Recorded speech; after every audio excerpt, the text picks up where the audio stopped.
저의 친손자가 금년에 초등학교 2학년입니다.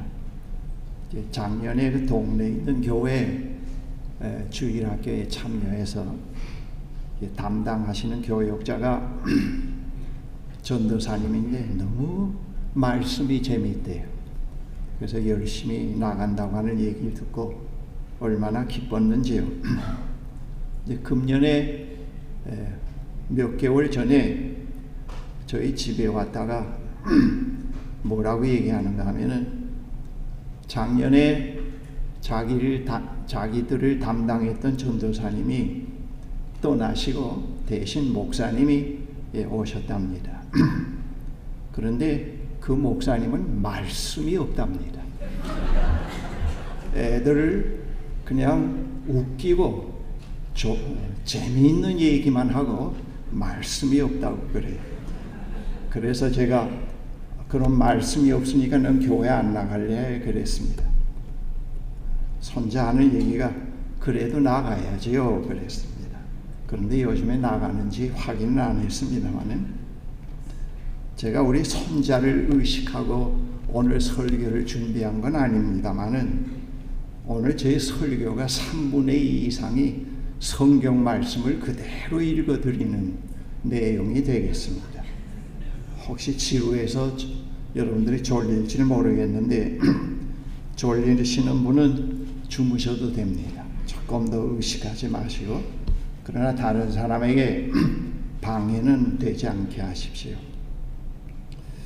저의 어린 시절 성경에 있는 노아의 이야기는 저에게 상상력을 북돋아주는 이야기였습니다.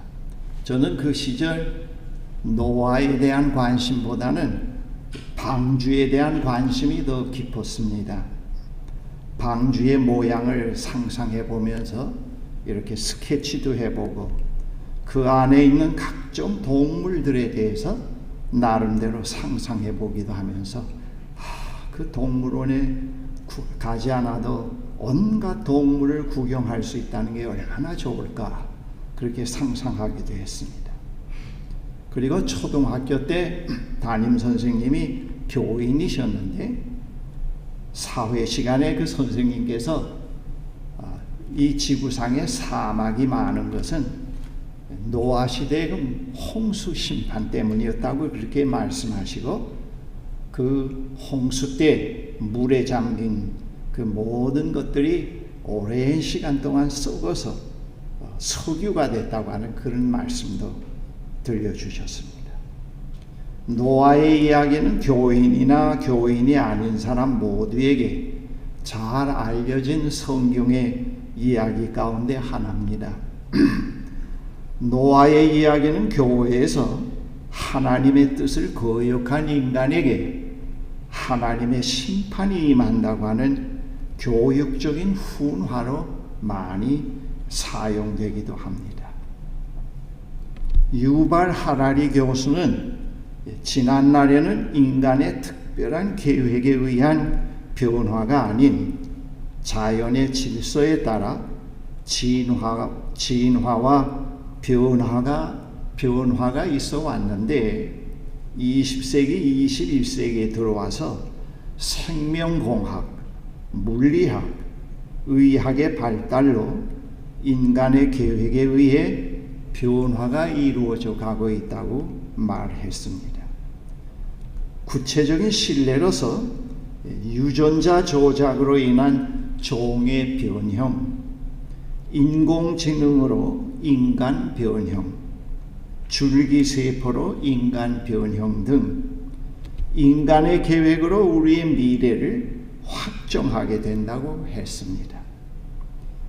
앞으로 언젠가는 인류 역사 초기에 등장했던 네안데르탈인도 지구에 등장하게 된다고 했습니다.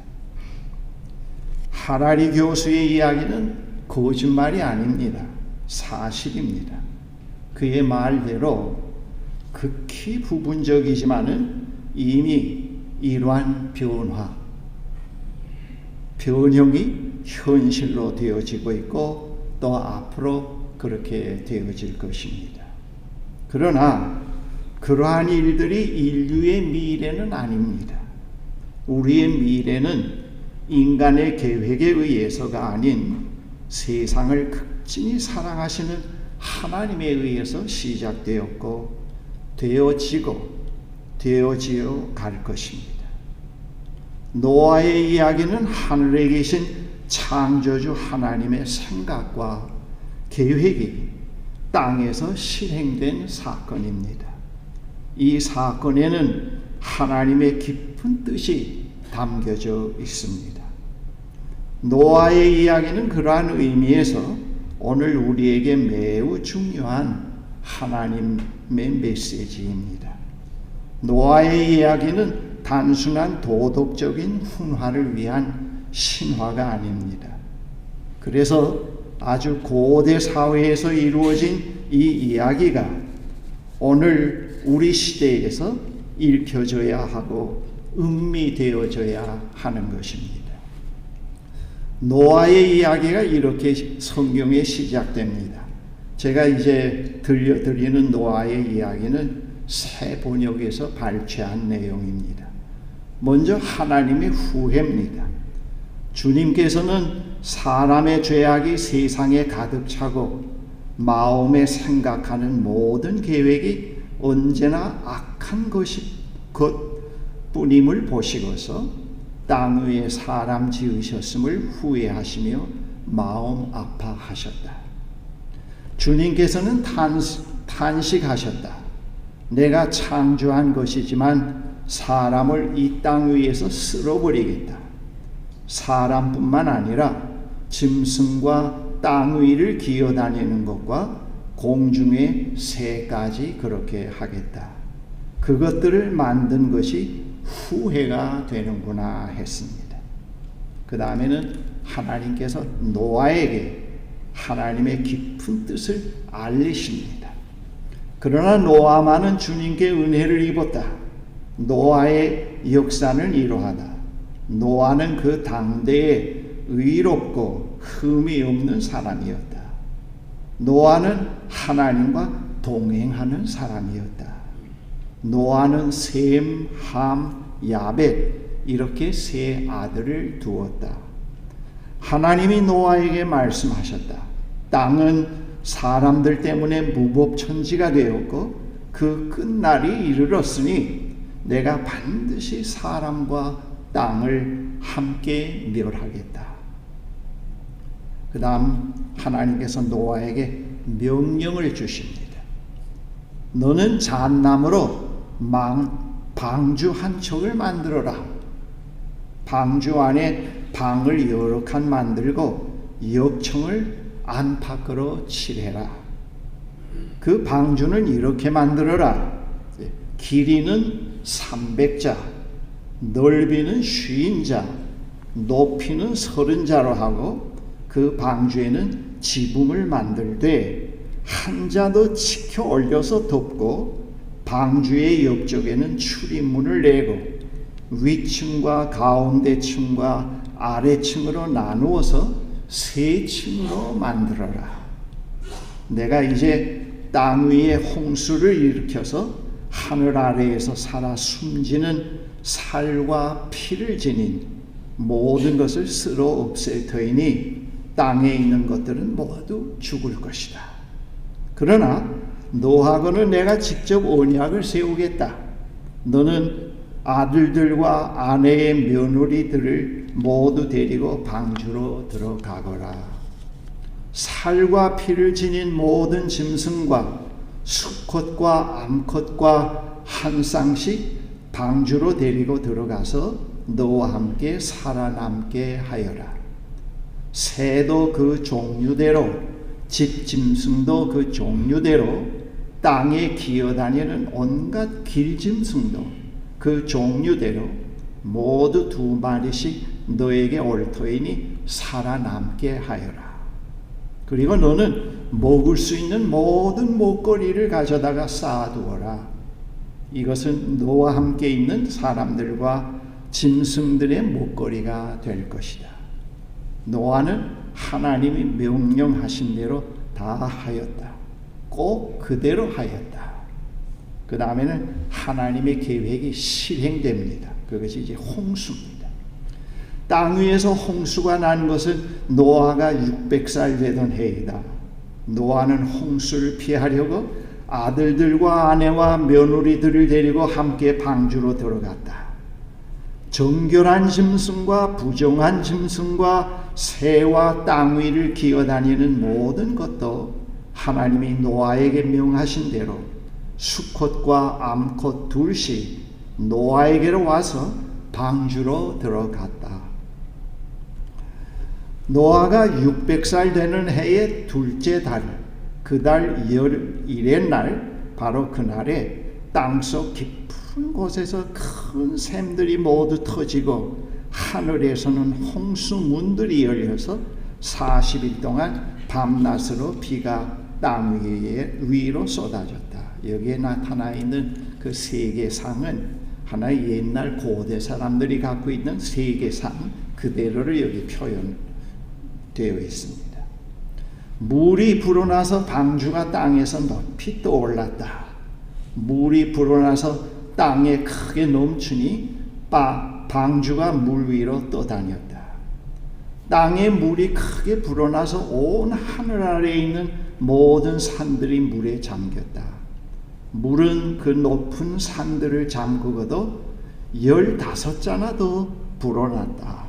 새와 집짐승과 들짐승과 땅에서 기어다니는 모든 것과 사람까지 살과 피를 지니고 땅 위에서 움직이는 모든 것들이 다 죽었다.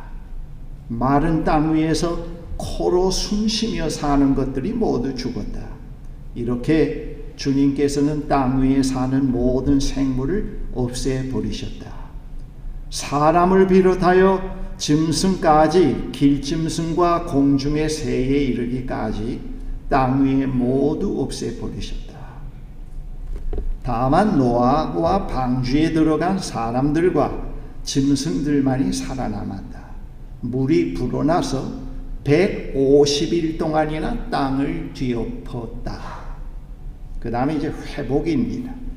그때 하나님이 노아와 방주에 함께 있는 모든 들짐승과 집짐승을 돌아보실 생각을 하시고 땅 위에 바람을 일으키시니 물이 빠지기 시작하였다. 땅 속의 깊은 샘들과 하늘의 홍수문들이 닫히고 하늘에서 내리는 비도 그쳤다. 땅에서 물이 줄어들고 또 줄어들어서 150일이 지나니 물이 많이 빠졌다. 7째 달 열일의 날에 방주가 아라랏산에 머물러 쉬었다. 물은 10째 달이 될 때까지 줄곧 줄어들어서 그달 곧 10째 달 초하루에는 산봉우리들이 드러났다. 그 다음에 이제 하나님의 약속이 나옵니다. 40일이 지나서 노아는 자기가 만든 방주의 창을 열고서 까마귀 한 마리를 밖으로 내보냈다. 그 까마귀는 땅에서 물이 마르기를 기다리며 이리저리 날아다니기만 하였다. 그는 또 비둘기 한 마리를 내보내서 땅에서 물이 얼마나 빠졌는지를 알아보려고 하였다. 그러나 땅이 아직 모두 물속에 잠겨 있으므로 그 비둘기는 발을 붙이고 쉴 만한 곳을 찾지 못하여 그냥 방주로 돌아와서 노아에게 왔다. 노아는 손을 내밀어 그 비둘기를 받아서 자기가 있는 방주 안으로 끌어들였다. 노아는 이래를 더 기다리다가 그 비둘기를 다시 방주에서 내보냈다. 그 비둘기는 저녁 때가 되어서 그에게로 돌아왔는데 비둘기가 금방 딴 올리브 잎을 불 위에 물고 있었으므로 노아는 땅 위에서 물이 빠진 것을 알았다. 노아는 주님 앞에 제단을 쌓고 모든 정결한 집짐승과 정결한 새들 가운데서 제물을 골라서 제단 위에 제물로 바쳤다. 하나님이 노아와 그의 아들들에게 복을 주시며 말씀하셨다. 내가 너희와 언약을 세울 것이니 다시는 홍수를 일으켜서 살과 피가 있는 모든 것들을 없애는 일이 없을 것이다. 내가 너희 및 너희와 함께 있는 숨쉬는 모든 생물 사이에 대대로 세우는 언약의 표는 바로 무지개이다. 이상이 노아의 행적입니다. 간략하게 발췌해서 읽어드렸습니다. 여러분, 하나님은 인류를 파멸시키기 위해서 노아를 사용하신 것이 아니라 인류를 구원하시기 위해서 노아를 부르셨습니다. 노아의 행위는 하나님의 구원과 관련되어 있었습니다. 그가 이 세상에 태어나서 살아온 모든 과정, 그리고 방주를 만드는 기간, 또 홍수가 나서 물 위에 떠 있는 기간, 노아의 생 전체가 하나님의 구원에 참여한 그의 생이었던 것입니다. 노아의 순종은 인류의 멸망을 막아주는 행위였습니다. 노아의 이야기는 장차 모든 인류의 멸망을 막아주고 하나님의 새로운 역사를 열어놓을 예수 그리스도의 사건이 숨겨져 있습니다. 우리는 노아의 사건 속에서 예수 그리스도의 전형을 보게 됩니다. 하나님의 명령을 하루하루 수행한 노아의 행위는 하나님의 구원의 행위에 참여해가는 것이었습니다. 그 과정에 갇힌 어려움이 있었을 것입니다. 그러나 노아는 그 모든 것을 인내하면서 그 부르심에 응답했습니다. 미국의 작가로서 생활하다가 복음과 접하고 크게 감동을 받고 기독교인으로 전향한 다음에 신학을 하고 목사가 된 그분이 아직도 살아 있습니다. 프레드릭 비크너라고 하는 목사님이 계신데, 그분이 쓴 책 가운데 어둠 속의 신비라고 하는 책인데 거의 그분의 그 설교집입니다. 거기에 바로 이제 노아의 이야기가 들어있는데 제가 한 문장을 발췌해서 읽어드립니다. 비크너의 말입니다. 우리 그리스도인은 주님과 함께 구원의 방주에 타고 있는 사람들이며, 이 배에 탄 사람들은 비둘기가 입에 물고 온 작은 나무가지가 어둠의 대지 저편에 새로운 세상이 전개된다는 사실을 믿는 사람들이에요. 배의 선장인 예수 그리스도께서 그것으로 항해의 길을 잡고 있다고 하는 사실을 분명히 알고 있는 사람들이라고 그렇게 얘기를 했습니다. 여기 참 기가 막힌 표현이 하나 있는데, 이 배에 탄 사람들은 비둘기가 입에 물고 온 작은 나뭇가지가 어둠의 대지 저편에 새로운 세상이 전개된다는 사실을 알려주고 있다고 하는 것. 이건 너무 참 기가 막힌 표현입니다. 한편 하나님께서 하늘 구름 사이에 무지개를 두신 것은 심판을 넘어서 새로운 미래를 지시하는 상징입니다. 홍수 후에 대지에 희망을 걸 수 있는 것들은 아무것도 없었습니다. 적막함, 깊은 정적, 암흑, 당혹, 허탈 뿐입니다.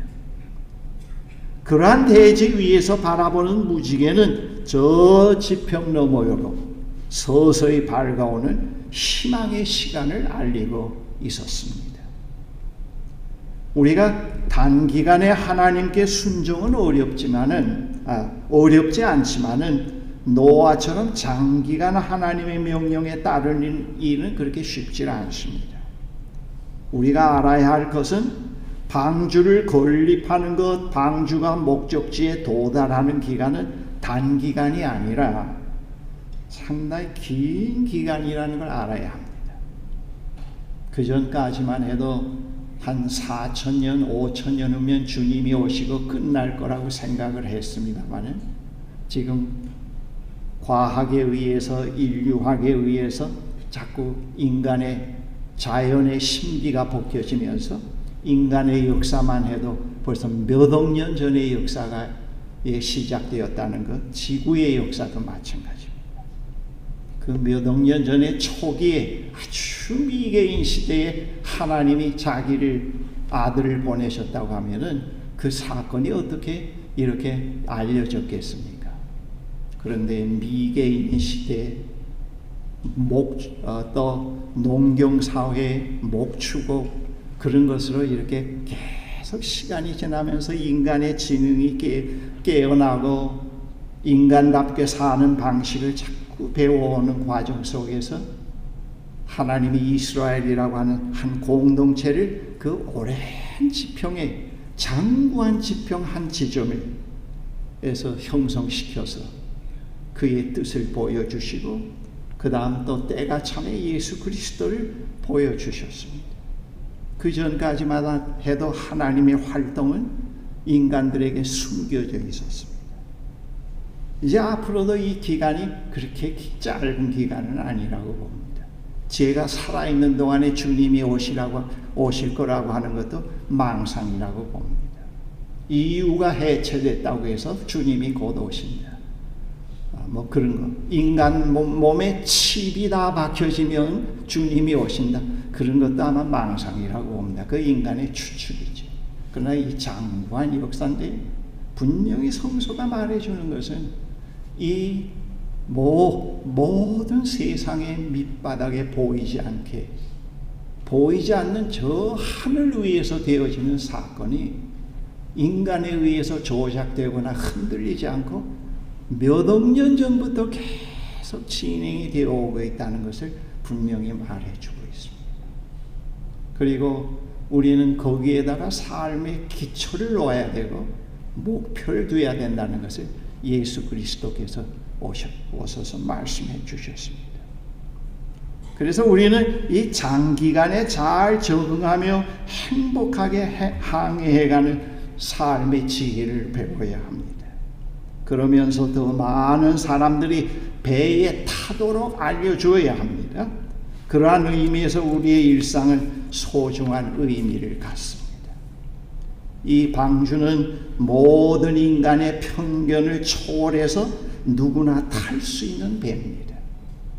서로를 있는 그대로 받아들이는 장소요, 서로 격려하며 위로해 주는 곳이요, 서로 용서하며 베푸는 장소요, 모든 갈등을 평화적으로 풀어가는 곳이요, 형제자매의 명예와 덕을 존중해 주는 곳이요, 서로에게 버팀목이 되어주는 곳이요, 바르고 조화로운 삶의 질서를 세워가는 장소입니다.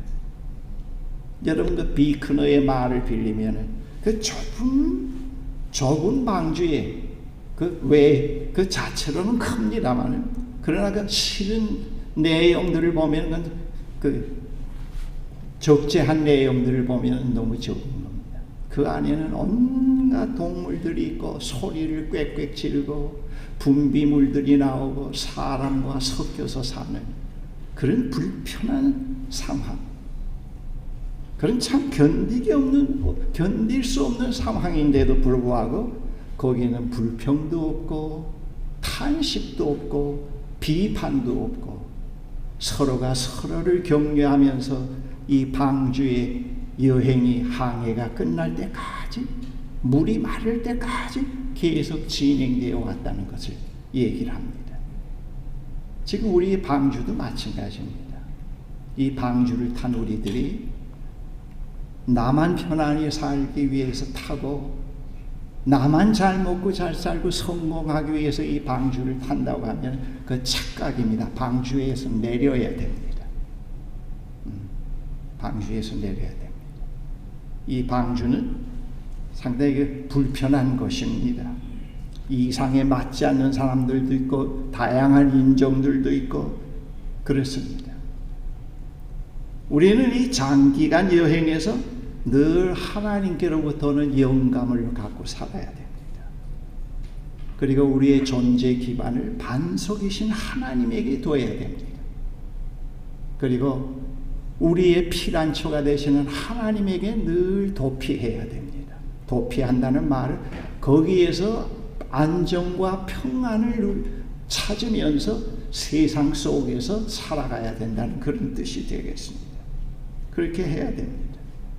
만약 그렇지 않으면 무너집니다. 오늘 이 서구교회가 무너지고 있는 것은 제 판단으로 볼 때는 그 존재의 기반 자체가 하나님이 돼야 되는데, 반석이 돼야 되는데, 그 반석 자체가 무너진 겁니다. 무너진 겁니다.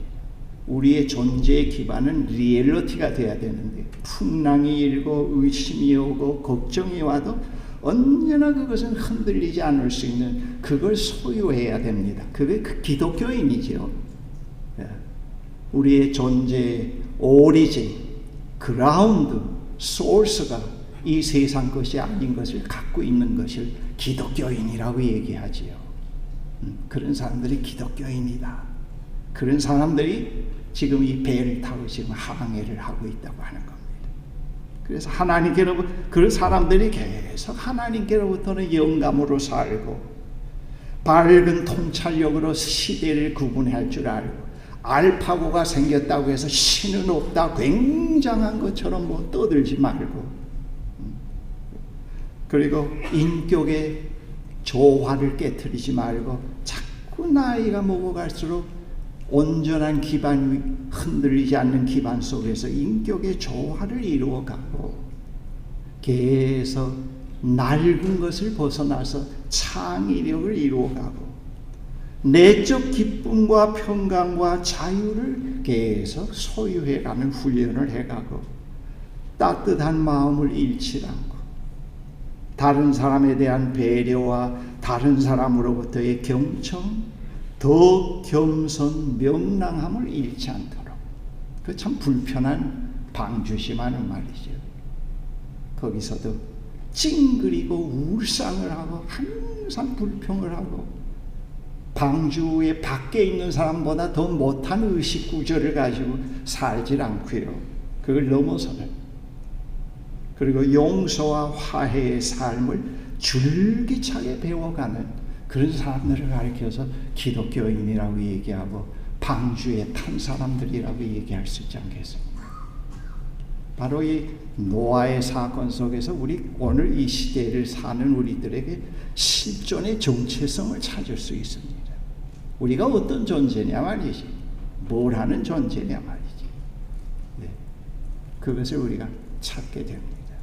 그런 의미에서 이 노아의 이야기는 바로 우리에게 매우 소중한 이야기입니다.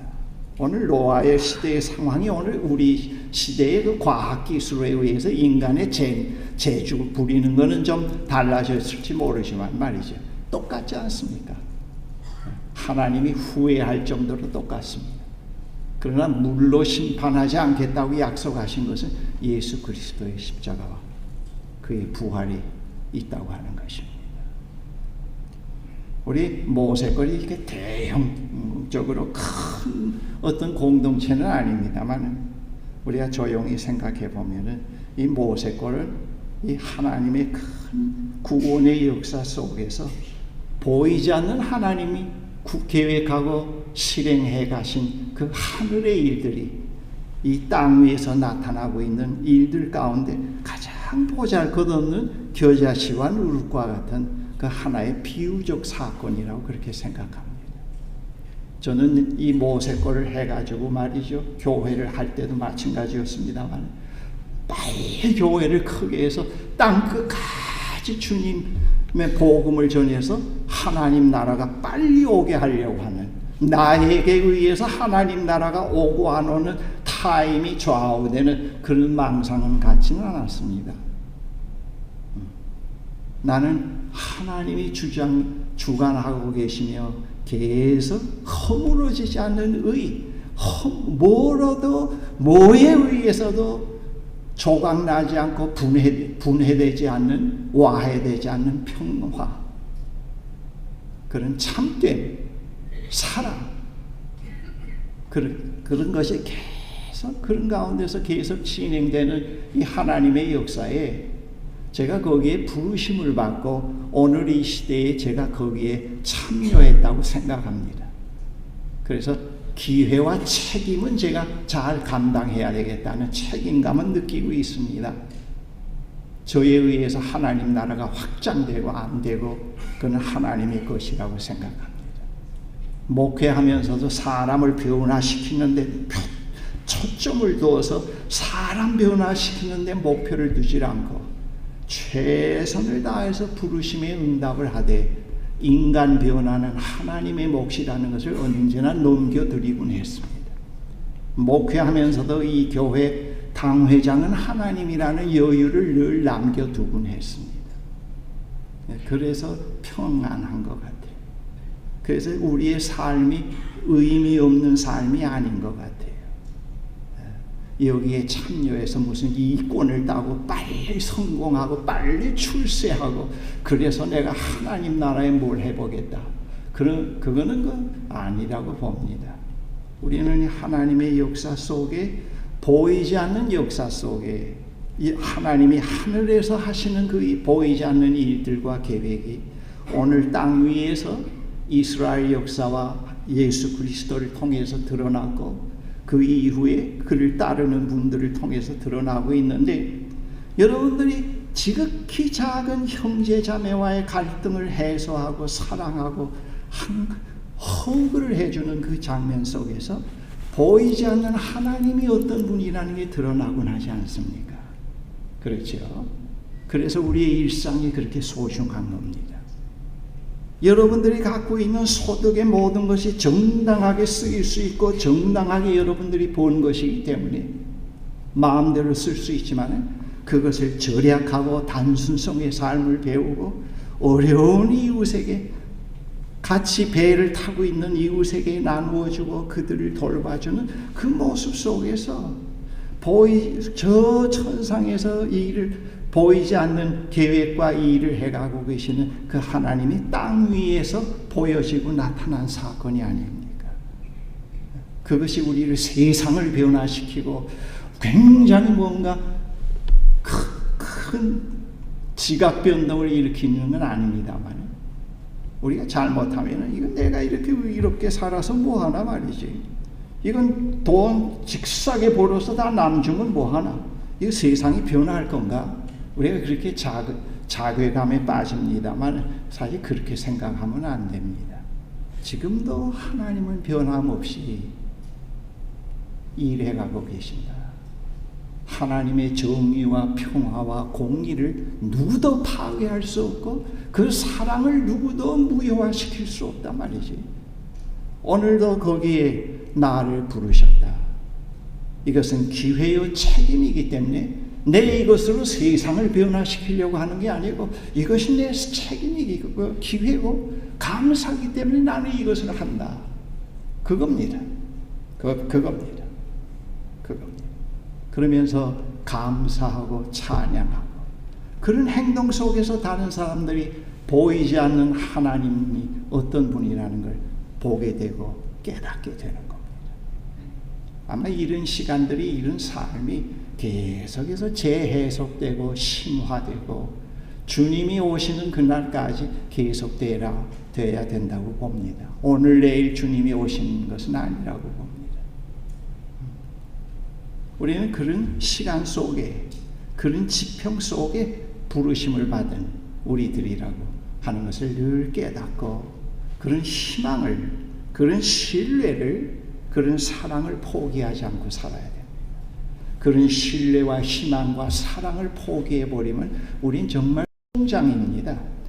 세속적으로도 못 살고 세속적인 삶을 또 어정쩡해가지고 세속적인 삶도 못 살고 완전히 세속적인 데 들어가서 엔조이도 못하고 이거 사는 게 어정쩡한 인간들의 모임이라고 볼 수 있지 않습니까? 우스꽝스러운 인간들의 모임이라고 볼 수가 있지 않겠습니까? 우리는 그런 인간들이 아닙니다. 우리는 그런 존재들이 아닙니다. 우리는 이 어둠 속에서 뭔가 상당한 신비를 경험한 사람들이요, 희망을 본 사람들이요, 약속을 쥐고 있는 사람들로 오늘 이 시대를 살아가고 있다는 것을 우리 모두 깊이 생각할 수 있어야 됩니다. 기도하십시오. 전능하신 하나님 아버지, 정말 감사합니다. 하나님께서 세상 창조 이후에 이 세상을 버리지 아니하시고 계속해서 하나님이 활동해 오시고 또 우리를 동역자로 부르시고 너무 감사합니다. 우리 시대에 와서 또 우리에게 귀한 책임과 부르심을 허락하신 하나님 정말 감사합니다. 우리에게 허락된 이 기회를 잘 포착하게 하시고 지혜롭게 하시고 신실하게 하시고 하나님에 대한 신뢰가 더 깊어지게 해 주십시오. 다른 사람들이 갖지 못한 반석의 기초가 있게 해 주시고 우리에게 늘 생명의 근원이 있게 해 주십시오. 그리고 우리의 기원이 어디부터라는 걸 분명히 붙잡게 해 주십시오. 그래서 오늘 우리 시대의 이 한 시점에서 하나님의 성실한 당신의 백성으로 사랑하는 아들, 딸들로 살아갈 수 있도록 도와주십시오. 예수 그리스도 이름으로 기도드립니다. 아멘.